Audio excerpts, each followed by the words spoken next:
Hello class, good morning. Hindi व्याकरण में हम इन दिनों में पाठ 9 विकारी शब्द का अध्ययन कर रहे हैं।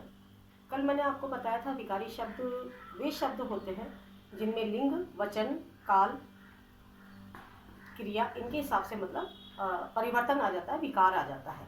वो सारे शब्द विकारी शब्द कहलाते हैं। और विकारी शब्द के अंतर्गत कौन कौन से शब्द बताए थे मैंने आपको? संज्ञा, लिंग, वचन, कारक, सर्वनाम, विशेषण और क्रिया, ये सारे विकारी शब्द हैं। कौन कौन से? संज्ञा, लिंग, वचन, कारक, सर्वनाम, विशेषण और क्रिया, ये सारे विकारी शब्द है। इनमें सब में परिवर्तन आता है। पुल्लिंग स्त्रीलिंग के हिसाब से परिवर्तन आ जाएगा। जैसे संज्ञा है राम, तो मैंने कहा राम जा रहा है, और अगर इसमें स्त्रीलिंग बदल जाएगा सीता जा रही है, ठीक है ना। तो इस तरह से इनमें परिवर्तन आ जाता है, इसलिए इनको विकारी शब्द कहा जाता है।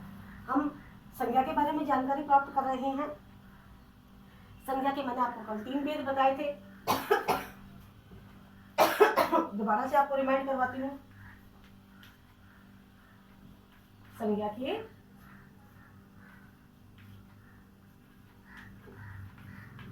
3 भेद होते हैं।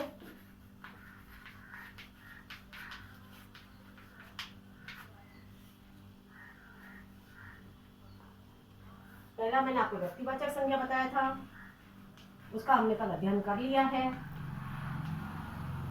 जो भी कोई व्यक्ति विशेष, कोई वस्तु विशेष, ठीक है ना, किसी के नाम, पर्टिकुलर कोई नाम हो, ठीक है ना, जैसे कोई भी, जैसे मैंने बताया था आपको राम, हिमालय, गंगा, ये सब हमारे व्यक्तिवाचक के अंदर आ गए। मेरा नाम, आपका नाम, ठीक है ना, कोई भी पर्वत का नाम, गीता का नाम, भारत, गंगा, कुछ भी आदि, ठीक है, ये सारे हमारे व्यक्तिवाचक के अंतर्गत आएंगे। अब है हमारा जातिवाचक। जातिवाचक के अंतर्गत हम किसी विशेष प्राणी के बारे में बात नहीं करते, बल्कि एक कैटेगरी के बारे में बात करते हैं।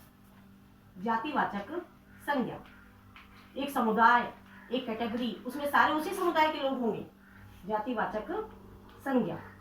अगर मैंने बोला किसान, तो किसान जाति का है, वो किसान मतलब कैटेगरी में सारे किसान है। राम एक किसान है, तो वो किसान की हम बात कर रहे हैं, लेकिन किसान पता नहीं कोई भी हो सकता है, ठीक है ना।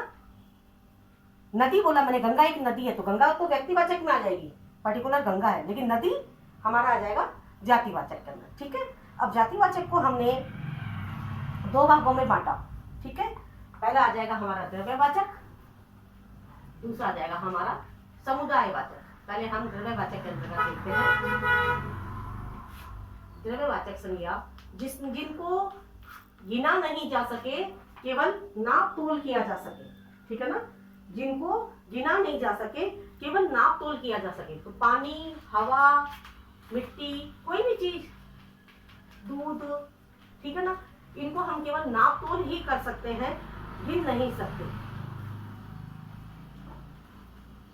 दूध, दही, सोना, चांदी, कुछ भी आदि, ये सारे आ जाएंगे आपके द्रव्य। द्रव्य का मतलब होता है पदार्थ। द्रव्य का मतलब होता है पदार्थ, जिनको हम नाप तोल करके खरीदते हैं। अगर मैंने आधा लीटर दही खरीदा, 5 लीटर दूध खरीदा, तो वो सारा द्रव्यवाचक संज्ञा में आएगा, ठीक है।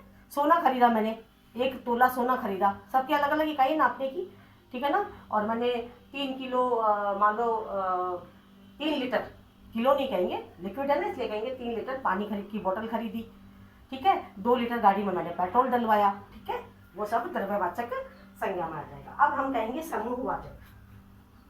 समूह का मतलब होता है ग्रुप। हम कहते हैं ना आप लोग ग्रुपिंग मत करो, तो मतलब समूहवाचक का मतलब है ग्रुप, जिसमें 1-2 नहीं होते, एक जना नहीं होता है, बल्कि ग्रुप होता है पूरा, उसे हम कहेंगे समूह। समूहवाचक संज्ञा।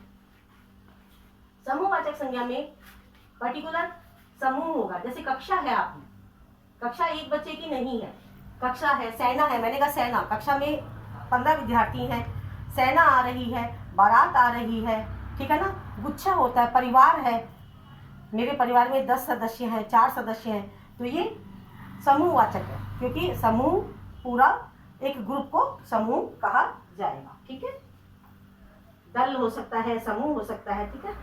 इसके अंतर्गत हम किस किस को मानेंगे, कक्षा को मान लेंगे, कक्षा है हमारा, और परिवार है, सेना है, मंत्रिमंडल जो होता है हमारा वो भी हो सकता है, मंत्रिमंडल कहते हैं ना, मंत्रिमंडल में इतने लोग हैं, आदि आदि।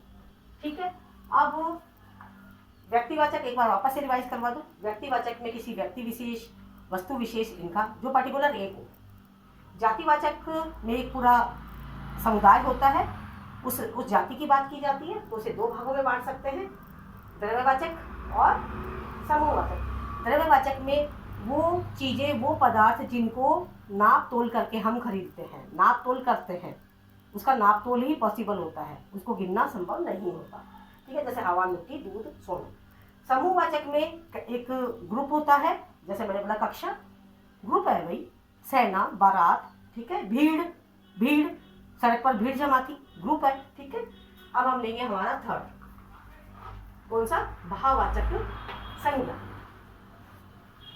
नाम से ही पता लगता है, इसमें भाव पता लगते हैं। भाववाचक संज्ञा किसी के भी व्यक्ति के, वस्तु के गुण दोष भाव पता लगते हैं। प्राणियों के, किसी भी प्राणियों के और वस्तुओं के, प्राणियों के तथा वस्तुओं के गुण दोष भाव पता लगते हैं। गुण दोष तथा भावों को बताने वाले शब्द भाववाचक संज्ञा, बताने वाले शब्द भाववाचक संज्ञा कहलाते हैं। ठीक है ना, क्या क्या बताए जाएंगे, भाव बताने वाले शब्द भाववाचक संज्ञा कहलाते हैं, कहलाते हैं। गुण हो सकते हैं, दोष हो सकते हैं, व्यवहार का जो आता है वो हो सकते हैं, गुण दोष भाव हो सकते हैं, ये सारे हमारे भाववाचक संज्ञा के अंदर आएगा। हमने बोला आम में मिठास होती है, आम में मिठास होती है, ठीक है, इमली में खटास होती है, बचपन में हम शरारती होते हैं, बुढ़ापे में हम कमजोर हो जाते हैं। ठीक है ना, सरलता से काम करना चाहिए, परिश्रम से हमें विजय मिलती है। ये सारे शब्द आपके सौंदर्य, सुंदरता, पढ़ाई करने से हमारा दिमाग तेज बनता है, हम होशियार बनते हैं, ये सारे शब्द हमारे भाववाचक संज्ञा के अंतर्गत आते हैं। उत्साह, जोश, ये सारे, उत्साह भी कह सकते हैं, जोश, हमें उत्साह से कार्य करना चाहिए। ठीक है ना, पढ़ाई, चढ़ाई, लिखाई, ये सारे शब्द हमारे, मतलब जो भी गुण हो सकते हैं, दोष हो सकते हैं और भाव होते हैं, ये सारे के सारे शब्द हमारे भाववाचक संज्ञा को प्रदर्शित करते हैं। अब हमारे पास तीन, वापस से रिवाइज कर रहा हूँ, तीन संज्ञाएं थी। व्यक्तिवाचक, व्यक्ति विशेष के बारे में जानकारी देता है, वो नाम हमें बताता है। हिमालय भारत के उत्तर में है, तो हिमालय और भारत दोनों ही यहाँ पे वो है। ठीक है, और जातिवाचक एक जाति समुदाय के बारे में जानकारी देता है हमें। ठीक है ना, जैसे मैंने बोला राम एक किसान है, ठीक है ना, या मैं एक अध्यापिका हूँ, तो अध्यापिका जो है वो एक कैटेगरी है। ठीक है, उसको भी दो भागों में बांटा जा सकता है, द्रव्यवाचक और समूहवाचक। द्रव्यवाचक में हम द्रव्य का, पदार्थों का अध्ययन करते हैं, जिनको कि नाप तोल करके हम करते हैं, तो तोला जाता है या मापा जाता है। पेट्रोल लेने जाते हैं तो माप के देगा वो, किस तरह से, 2 लीटर 3 लीटर।